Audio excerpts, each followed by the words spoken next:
Welcome everybody to tonight's workshop, Becoming a Literacy Leader, Creating a Culture of Change towards the Science of Reading.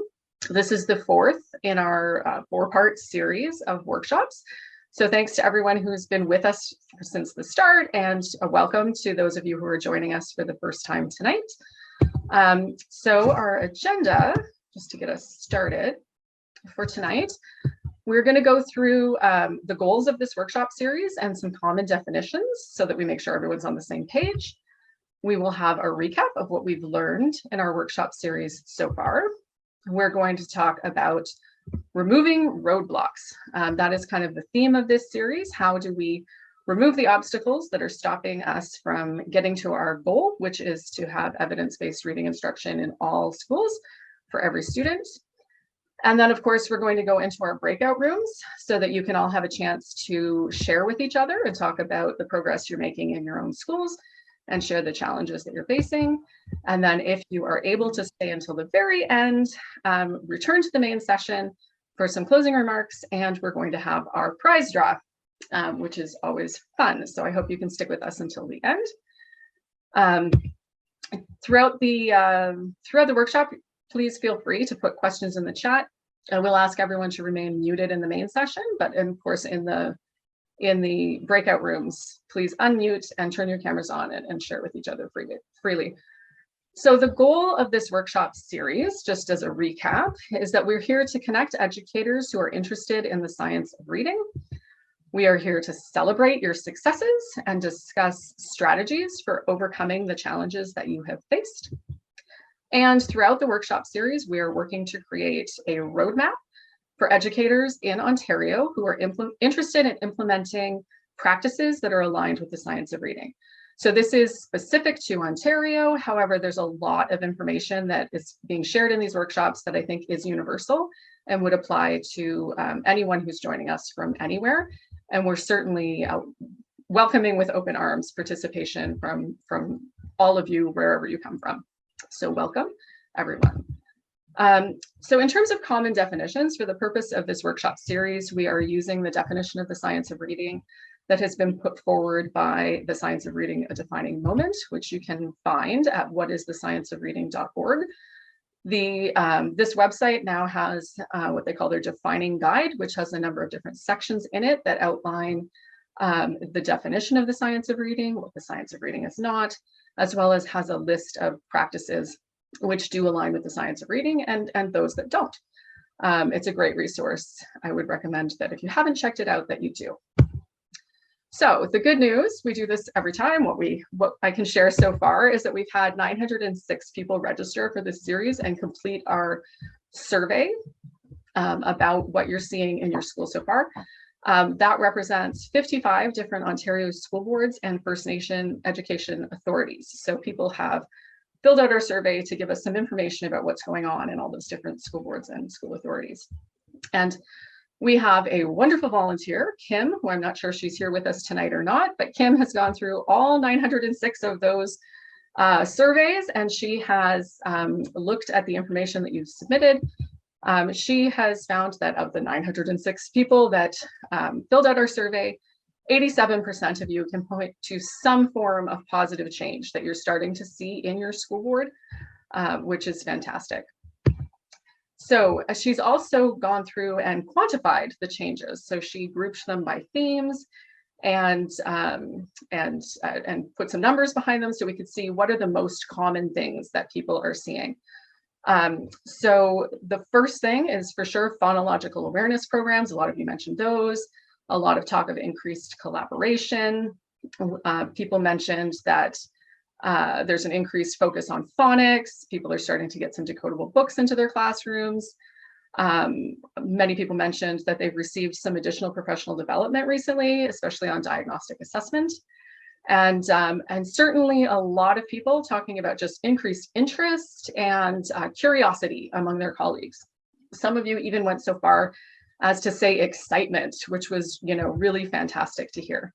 One quote from the surveys that really caught my attention was from this teacher from Eastern Shores School Board, which I think is actually in Quebec. But she said, learning about the science of reading has created excitement among us teachers. We are having excellent conversations about teaching reading.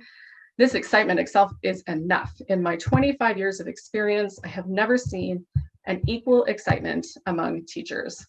So that was certainly a wonderful thing to read in that survey. There were lots and lots of comments that were similarly positive like that about the sort of general buzz and interest. But it's not all sunshine and rainbows. Certainly, there were a lot of you who also mentioned obstacles. We asked about what are the most common obstacles that are preventing you from, getting your board or your school to shift towards the science of reading. And again, Kim grouped and quantified these, and this is our sort of top 5 list of obstacles. Certainly just shifting people's mindset was definitely the most common obstacle. A lot of you discussed a lack of resources, feelings of isolation, having limited time to do the sort of professional development, to find the resources that you need, to plan, that sort of thing.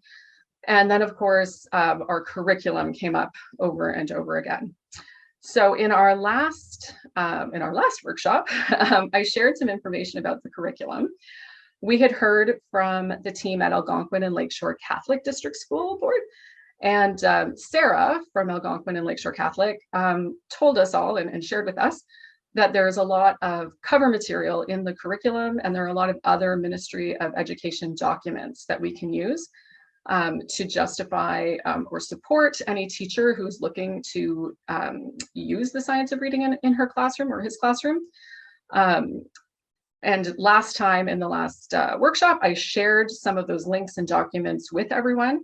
So I hope that that was enough information to sort of waylay any concerns that you might be having about our current curriculum preventing you from making the shift.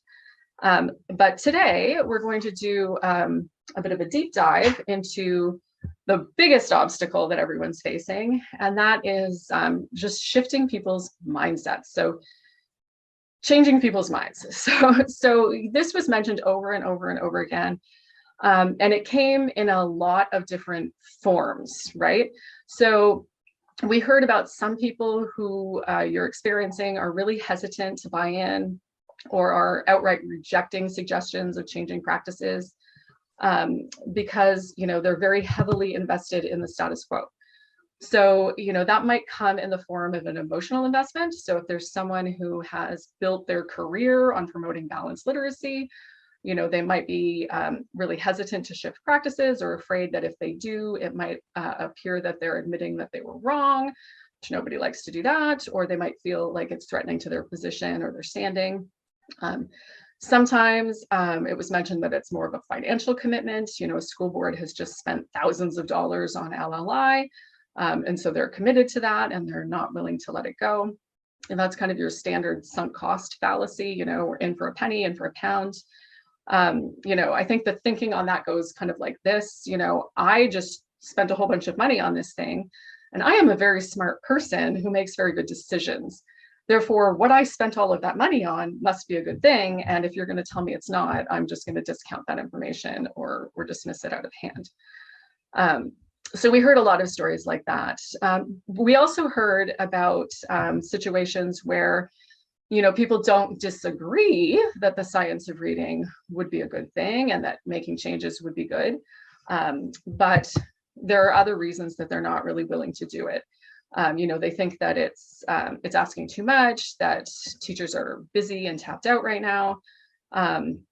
Or, a lot of times people seem to think that, what we're doing right now is already good enough.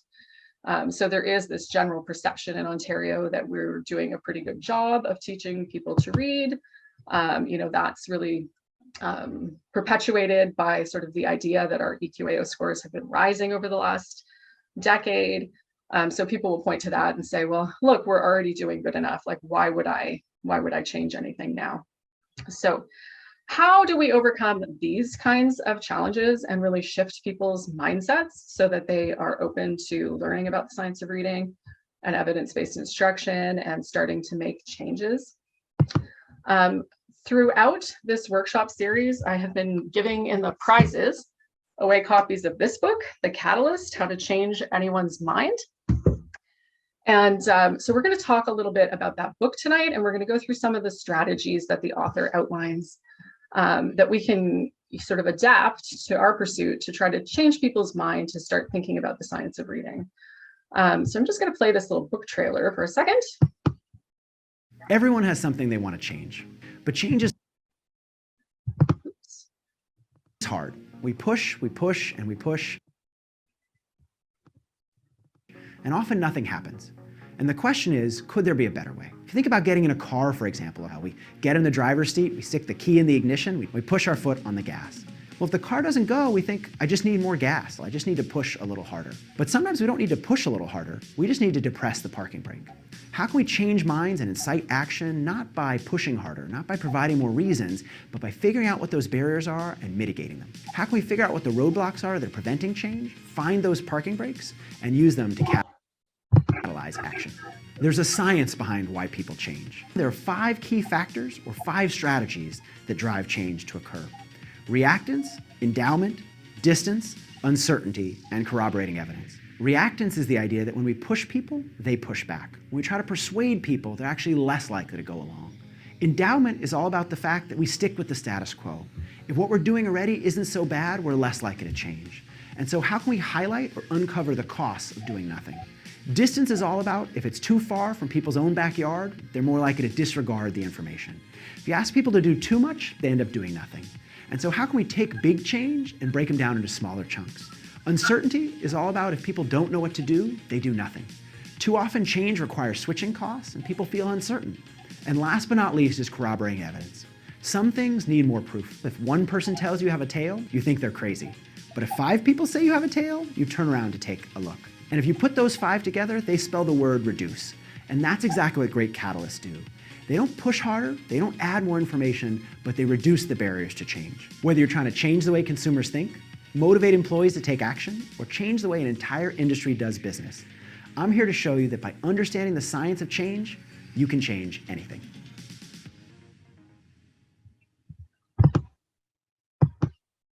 So, So, I mean, from this book, the author has a lot of ideas about how we can identify the various mental roadblocks that we're experiencing when we're trying to convince people to shift their mindset towards the science of reading. He has created this acronym, REDUCE, to talk about these 5 concepts, those being reactance, endowment, distance, uncertainty, and corroborating evidence. And I've gone through the information that was submitted through the surveys and the various stories that we've heard from you, and have come up with some points about each one that we're going to go through just quickly and talk about. So starting with reactance. So this is the idea that when we're pushed, people push back. You know, nobody likes to be told what to do. I am definitely a person who does not like to be told what to do. Because, you know, we like to feel like we are making our own choices and decisions. So if you tell us what to do or what not to do, or if someone tries very hard to convince you to do something or persuade you by trying to appeal to your better nature or guilt you into doing it, you know, your sense of agency is threatened, and very often people will dig in their heels, right? So even if the thing that you're being told to do is, you know, it's great and it's good for you and it will probably make your life better, you might not be willing to listen to or to accept that advice, right? But worse is that many times we don't just even ignore what the person is saying. We might actually start to think about all of the arguments that were made in favor of whatever they're saying, and then attack them one at a time, and think about, you know, all of the reasons that we like what we're doing right now. And in essence, in going through that mental exercise of rejecting their arguments and thinking about all the reasons that we're committed to our position, we actually reinforce and recommit ourselves to whatever we're doing now. So it really can backfire. So I created some cartoons to illustrate this, and I made some fictional characters. I've named these 2 teacher ladies here after my lovely sisters, Catherine and Jennifer. So just to set the stage for this, a little bit of background. So Kathy here, she's a passionate teacher who really, really cares about children's literacy. And she's just finished reading Language at the Speed of Sight by Mark Seidenberg and listening to Emily Hanford's podcast at a loss for words. And she is all fired up and she is ready to go in there and fight for every child's right to read. You know, we love Kathy. So this is Act 1, Scene 1. Kathy enters the staff room. She sits down with her friend and colleague Jen and launches right into it. You know, 3 cueing is all wrong. We need to scrap eagle eye and teach kids to sound out the words. You know, but this kind of takes Jen a little bit by surprise. She's not really expecting this. She's caught a little bit off guard. Jen is also a lovely person and she's a passionate teacher. She really cares about her students and she's passionate about children's literacy, but she's only ever learned about balanced literacy. She has the reading strategies poster up displayed on her walls. She's been using leveled books for years. And she feels like what she hears from what Kathy's saying really is, you know, I know something you don't know, you're all wrong, you should listen to me and do what I tell you. And Jen really doesn't like that.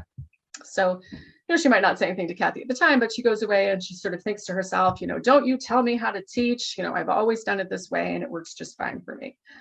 But then she leaves and she's, you know, stewing on it a little bit more and starting to think about all the things that Kathy said and then rejecting them one at a time, right?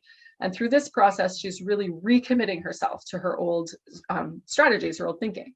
So, you know, she says, of course, kids need the cueing strategies. If they were to sound out every word, it would sound like they won't understand the text if they go that slowly.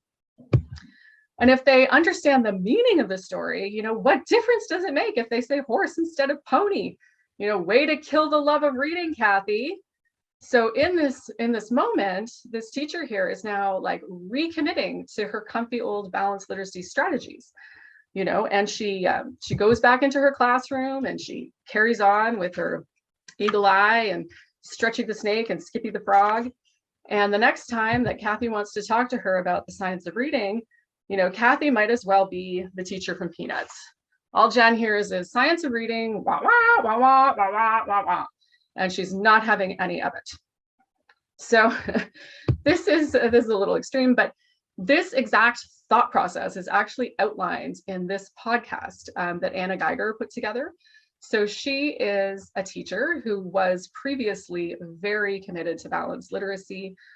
She had products selling balanced literacy, you know, strategy things on Teachers Pay Teachers. She had a course. And she has changed her thinking, but she put a podcast out last year all about her reaction to the first time that she listened to Emily Hanford's At a Loss for Words. And she goes through that whole process. And it's a really interesting listen for anybody who's really trying to understand better ways that we can approach these conversations and have some ideas of how we can approach it in a different way. She also does a fantastic job of really explaining her thinking and really summarizing a lot of science of reading information in very short little podcasts that are quite entertaining. So I highly recommend that. So in the book, The Catalyst, the author actually talks a lot about how we can turn things around and instead of making people feel like we're telling them what to do, reframe it so that they feel like they have a choice, like they're choosing a good thing, right? So how do we like reframe things so that we are, instead of telling people what to do, leading them to choose the change? And he tells a really good story, actually he tells a number of really good stories in the book, but one of them was about an anti-smoking campaign for teenagers in Florida in the 1990s. So like Florida, like every place else in the world, had run tons of anti-smoking campaigns in the 80s. And most of those campaigns kind of had the messaging of, you know, don't smoke, smoking will kill you. You know, don't smoke, it's going to turn your teeth yellow and prematurely age you, you know, trying to persuade people not to smoke or just out and out just saying, don't smoke. And it really didn't work. During the time of those sorts of campaigns, teen smoking in Florida actually increased quite a lot.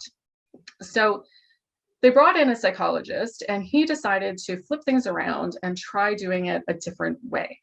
So instead of telling the kids not to smoke, he launched something that they called the Truth Campaign, which definitely sounds a little Orwellian, but in this case, it was a good thing.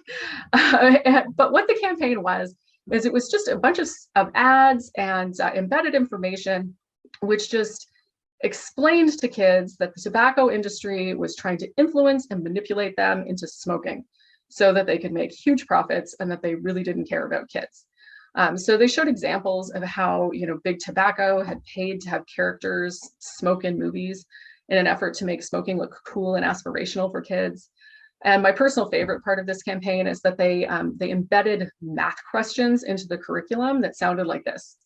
If one package of cigarettes generates $2 of profit for the tobacco company, and the average smoker smokes 1 pack a day, how much money does the tobacco industry make off of you if you start smoking in a year, kind of thing.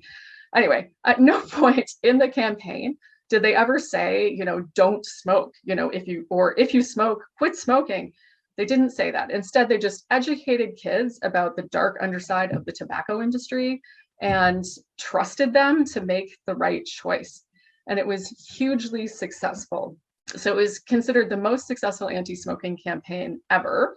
And in just a couple of years, they cut teen smoking rates in Florida in half and convinced more than 30,000 teenagers to quit smoking. So obviously, we're not talking about smoking, but how can we take this example and apply it to convincing people to switch towards the science of reading, to switch their mind?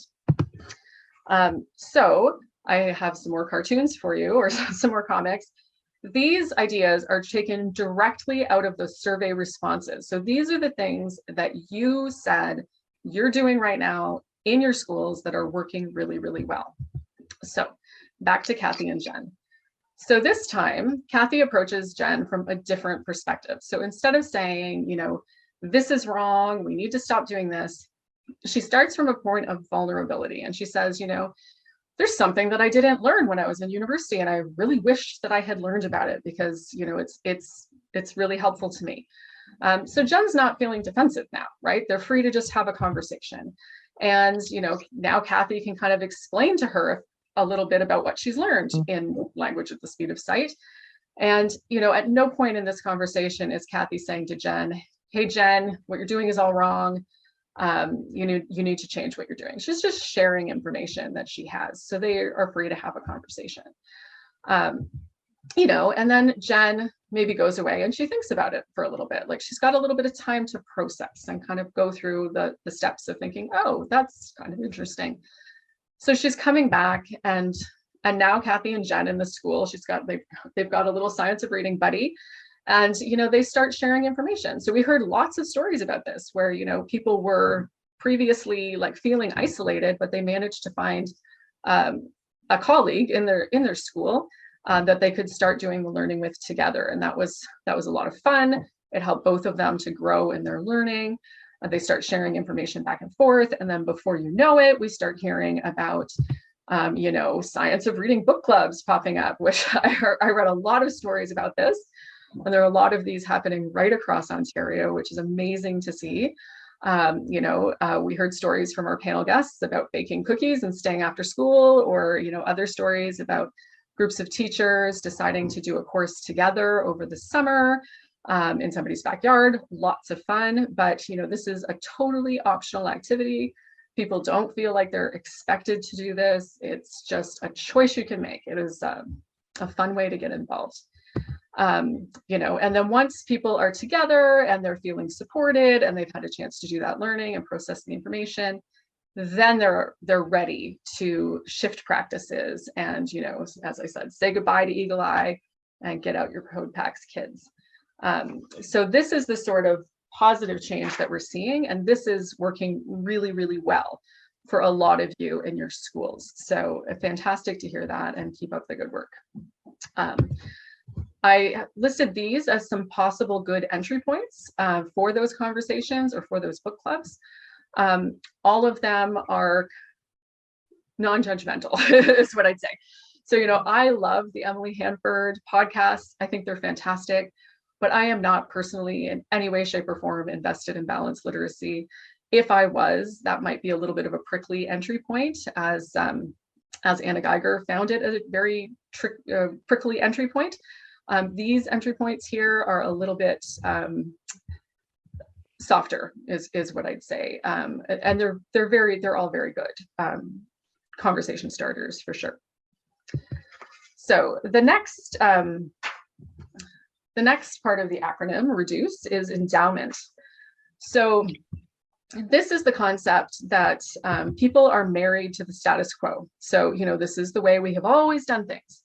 So, you know, even if a person agrees with you that, you know, shifting practices might be a good idea, they might think, yeah, but do I really want to go to all that effort? Like what we're doing right now sort of seems good enough. Can't we just, you know, continue doing that, right?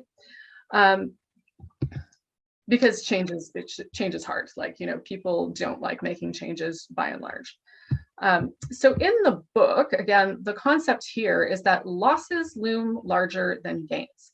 So if we feel like we are losing something, you know, we find that much more compelling of a reason to do something than if you're telling us that something else is going to be good, that we're going to gain something by making a change. So if we've already invested a lot of time or money into the status quo, even if we agree with you that, you know, the new thing that you're asking for might be better, if we're changing, we might feel like we're losing all of that money and time that we've already invested in the thing. So this is like school boards that have already invested in LLI or something like that. To make that change, they're going to feel like they're losing something. So even if you're saying that the new thing is going to be better, it's going to be a hard sell, right? So again, in the book, the author suggests that you flip the narrative around. So instead of talking about how the new thing is going to be better, you talk about how sticking with the status quo actually means that you're losing out on something. So again, from the surveys and the comments, I took this little scenario. There was someone who mentioned that they were trying to convince their board to stop using benchmark assessments and start assessing and tracking oral reading fluency. I think this is something that probably a lot of people are trying to convince their boards to do. So our little scenario, the teacher comes in, hello, Mrs. Superintendent, can we please stop doing benchmark assessments and start tracking oral reading fluency? But, you know, the superintendent thinks about it and says, well, but we've always used the benchmark assessments and I already spent a lot of money on all those kits, and sure, maybe tracking this ORF thing you're speaking of would be better. But what we're doing right now seems to be working pretty well. And, you know, I'm busy, we've got limited PD budgets, and retraining everybody sounds like it's going to take a lot of time. So yeah, thanks, but no thanks. So flipping the script, instead of talking about how great ORF is, start to highlight the cost of the inaction. Like what is going to be lost by not making the change? So have you considered all of the costs of using the benchmark assessments? Hopefully that gets her attention. So then you highlight the costs of the inaction. So I put this little script together. Evidence shows that if we accurately identify students and intervene early, 95% of all kids can be reading well by the end of grade 3. You know, but our benchmarks are only 54% accurate at identifying kids who need early intervention. And I did not make that statistic up. I footnoted it here on the slide. That's a real thing. You know, so she can go on to say, you know, right now, 31% of our students are not reading well at the end of grade 3. That means we're missing out on the chance to get about 3,500 kids off to a good start with reading by not making this change. And then she can go on to say, you know, it takes 4 times as many teaching hours to get all of those kids, that 3,500 kids that are not reading at the end of grade 3, up to grade level. Plus there's all that time that we have to spend writing and managing their IEPs. And we have to do that for the rest of the time that they're in school, because we all know that once a kid has an IEP developed, very few of them ever have that IEP removed. They're pretty much there until that kid leaves grade 12. You know, so now this might resonate a little bit more with our superintendent character. She says, so what you're saying is that in the long run, benchmark assessments are costing us a lot of time and money, and we're missing out on the chance to improve students' lives, and then all sunshine and rainbows from me always. So hopefully that argument might be enough to sort of get the attention. And the thing here, again, is that we're highlighting the cost of the inaction rather than talking about how great the action would be. This is really what we were trying to do with our EQAO report, lifting the curtain on EQAO scores. There's a general sense in the province right now, and there has been for quite a while, that we're doing a great job with literacy. So the status quo is just fine, and we don't really need to make any changes. So we're trying to just pick that apart a little bit and to really highlight the cost of inaction. So the next letter in our acronym is D for distance. So this is the idea that, if the change is too big of a departure from where the person is, they might become overwhelmed and they might not make any changes at all. This is one from the surveys that there was a ton of good stuff that is happening across Ontario to help reduce this particular barrier in mindset. So the first thing that I caught out of the survey is that a lot of stepping stones are being provided. So in many places, you're working to break down the changes into manageable chunks and asking teachers to try one small part of structured literacy at a time. And then once they're comfortable with that, asking for another piece and another piece and another piece.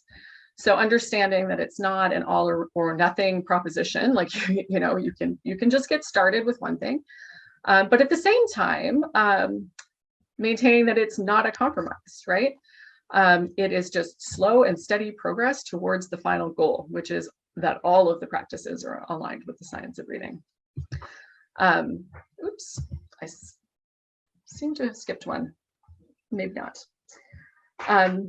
I should say as well, sorry, that one of the stepping stones that was most commonly mentioned in the intake surveys, which I showed on an earlier slide, was an increased focus on phonological awareness and phonemic awareness. So this was mentioned by a lot of people, that boards are starting to do things like adopt Haggerty into their practice.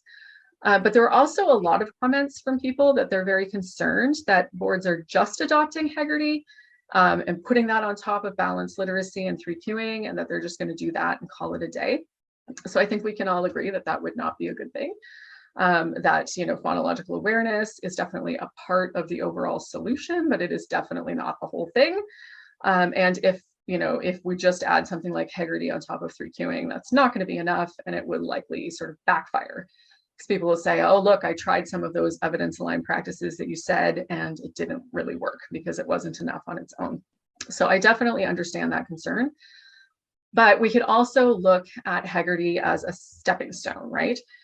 So many teachers have never really provided systematic, explicit instruction where they're doing screening and then they're doing small group intervention in that sort of framework before. So for those teachers, starting with something like Haggerty can help to bring them closer to doing, a systematic, explicit instruction for, all of decoding. And then once they're doing that, we can ask them to add in phonics, and they can add in morphology, and they can add in and add in and add in and add in until they've kind of got everything on the reading rope covered. So as long as we're viewing that as a stepping stone, I think it's a great thing. It's not a destination. So, okay, the next common barrier, and this was very, very common, was uncertainty. So a lot of you are experiencing this barrier yourselves. You may be reported that you are mentally ready to shift to the science of reading, but you're still really uncertain about how to get started, what it looks like. So you haven't actually started to adopt the practices in your classroom.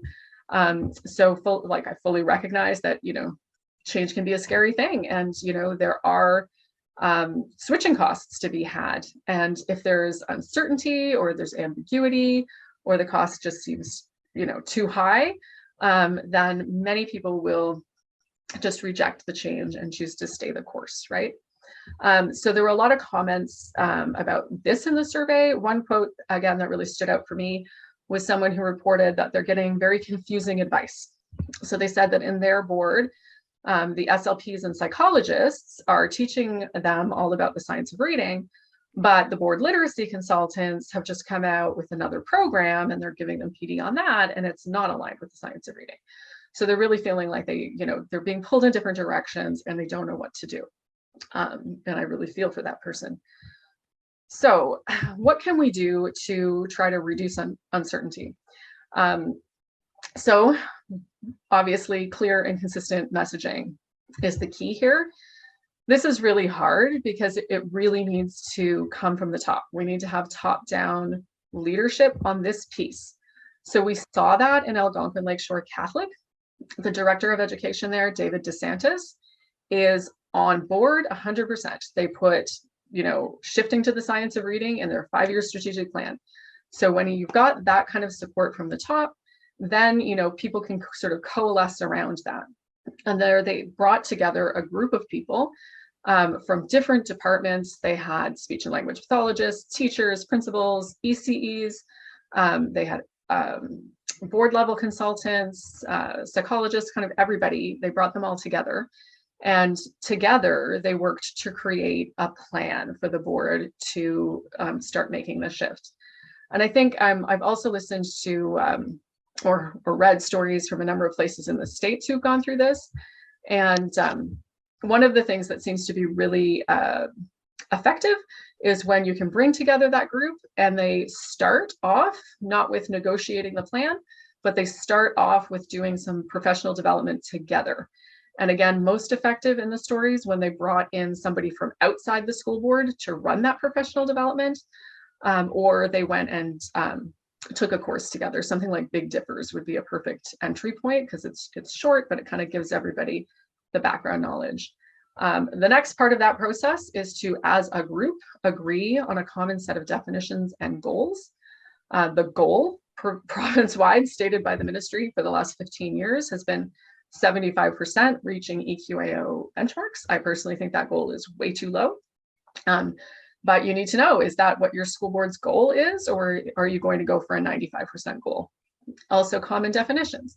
When I say the word phonics, I mean something very specific. I mean systematic explicit phonics instruction that starts from sounds and works to letters.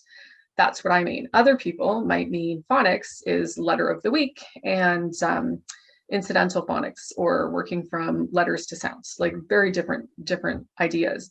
So having a common set of definition and a commonly agreed upon goal that is shared across the school board is a great thing to have in terms of reducing people's uncertainty. And then also creating a repository of resources so that everybody in the board has a place they can go to look at things. So many of you in the surveys mentioned that you're not really sure how to vet the resources. I feel like this is reasonable. Like we've, all been burned by balanced literacy. How do we know what we can trust, right? So we heard last time from April Hackett, that she and her SLP team created a vetted set of resources for their board. Like they pulled things together and they shared that with everyone. So everyone had a place to go. So that could really help to reduce uncertainty. Obviously, this is a big ask, and different school boards are at different points in this process. But there are at least a handful from the survey results that I can tell you are in the process of doing this right now. They're getting these groups together and they're starting to do this, which is amazing progress. Another thing we can do to reduce uncertainty is to remove barriers to entry. So if you're thinking, maybe I would like to do this or try this, but there's a cost of any sort associated, you might be thinking, oh, do I really want to shell out $50 on a book to join that book club or whatever? So this is a tweet that I saw. This is from Kim, who volunteers with us. She's lovely. There's a group in Kingston that has one of these Science of Reading book clubs, and Kim went out of her way to go to the Queen's University Faculty of Ed, or to the library at Queen's, and asked the librarian to simply stock all of her book club books so that people could join the book club without having to shell out for the books. So that's fantastic. Like she's completely removed that barrier. And I've heard that that book club is great, and they're having a lot of fun over there. So thank you, Kim. Great idea. The other thing that is very helpful for removing uncertainty is that people need to see things. So it's not enough to just hear about it or talk about it. They actually need the opportunity to see it. And again, this came out of the stories a lot in our first panel discussion. One of the teachers, Haley, mentioned that, you know, she first got turned on to evidence-based literacy instruction because she just happened to be the planning time teacher for Emily, and she would get there while Emily was finishing up her code pack lessons. And, you know, this kind of blew her mind, and then that was enough to kind of get her going. So if you're a teacher who's already doing these things in your classroom, invite your colleagues to come and join you and come and check it out if you can do that. If you're an administrator, figure out which teachers in your school are already doing these things and help, you know, their colleagues, you know, help them out by arranging the schedules so that they can, you know, take a period and go and observe. That's really, really important.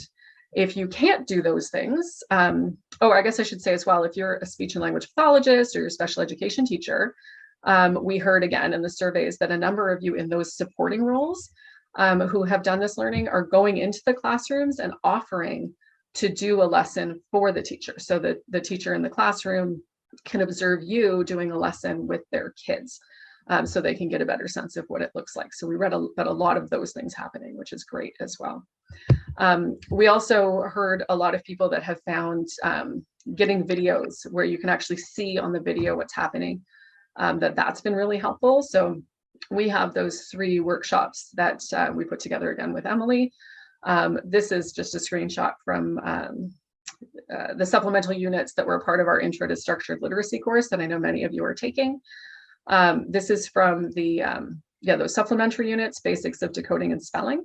And we're putting this into a standalone self-paced course that anyone can access. It should be ready early in the new year. It has a lot of videos, which is great. So the final piece of the reduced framework is just corroborating evidence.